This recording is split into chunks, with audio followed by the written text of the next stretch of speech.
वार्तांकन रोखठोक बातमी। राज्य निवडणूक आयोगाचा निवडणुका लांबणीवर टाकण्याचा निर्णय अतिशय चुकीचा असल्याचा संताप मुख्यमंत्री देवेंद्र फडणवीस यांनी सोमवारी सकाळी पत्रकारांशी बोलताना व्यक्त केलाय। निवडणूक आयोगाने कायद्याचा चुकीचा अर्थ लावला।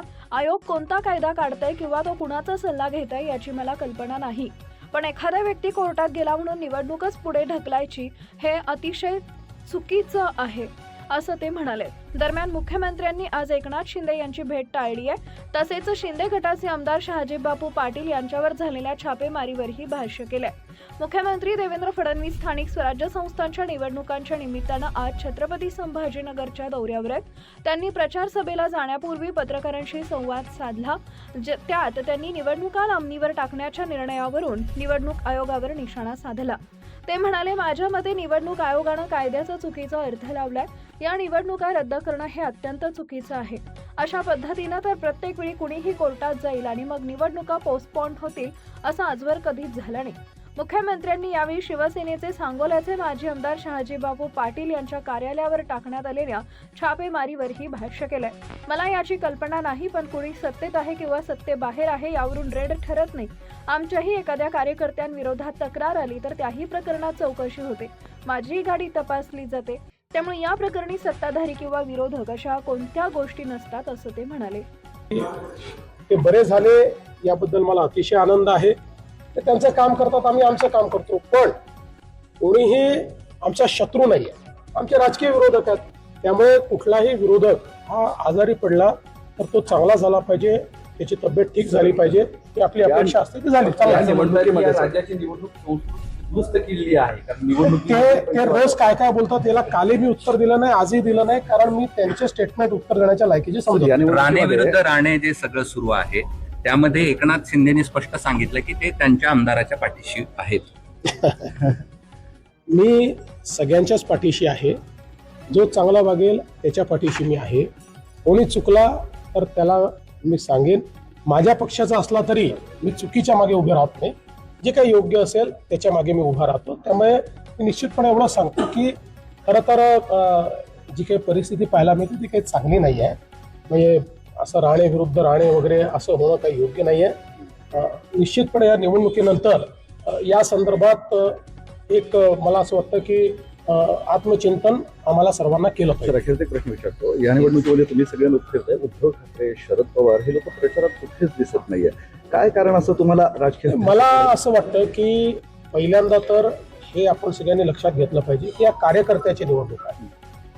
जे कार्यकर्ते आपल्याकरता राबराब राबतात, हाडाचं काळं करतात, रक्ताचं पाणी करतात, त्यांच्या निवडणुकांमध्ये आपण फिरायचं नाही, त्यांच्या निवडणुकांमध्ये मदत करायची नाही, ही गोष्ट योग्य नाही।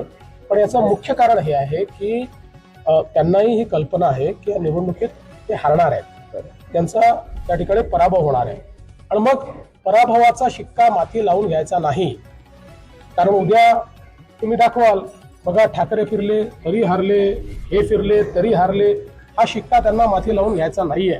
तर मी लोकशाहीमध्ये एक गोष्ट सांगतो, कधी आपण जिंकतो कधी आपण हारतो, पण निवडणुकीच्या मैदानातनं निघून जायचं, निवडणुकीतनं माघार घ्यायची किंवा निवडणुकीतनं एक प्रकारे पाठ दाखवायची, हे काही योग्य नाहीये। शेवटी कार्यकर्ते लक्षात ठेवते की जेव्हा आमची वेळ होती तेव्हा आमच्या नेत्यांनी आम्हाला साथ दिली नाही। नगर विकास विभागाचा याच्यात संबंधच नाहीये, याच्यामध्ये संबंध हा फक्त या ठिकाणी इलेक्शन कमिशनचा आहे। इलेक्शन कमिशन पूर्णपणे स्वायत्त आहे।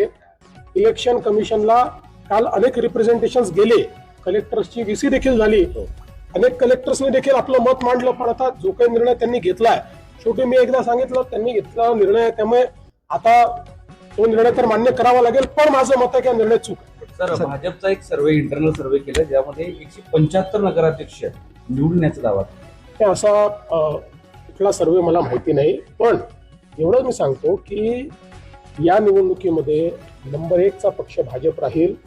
आमचे दोन्ही मित्र पक्ष जे आहेत ते त्याच्या खालोखाल राहतील, आणि एकूणच या निवडणुकीमध्ये महायुतीतले जे तिन्ही पक्ष आहेत, हे तिन्ही पक्ष या ठिकाणी एकूण ज्या काही निवडणुका होत आहेत त्या निवडणुकांपैकी 70-75% जागांवर आमचेच पक्ष निवडून येतील, हे तिन्ही पक्ष निवडून येतील, हा माझा विश्वास आहे। काय सांगाल आता निवडणुकीमध्ये प्रत्येकाचा प्रयत्न असतो जास्तीत जास्त ठिकाणी पोचलं पाहिजे, असा आमचा देखील तो प्रयत्न आहे. आणि शेवटी निवडणूक जी असते, आणि ही विशेषतः निवडणूक कार्यकर्त्यांची निवडणूक आहे.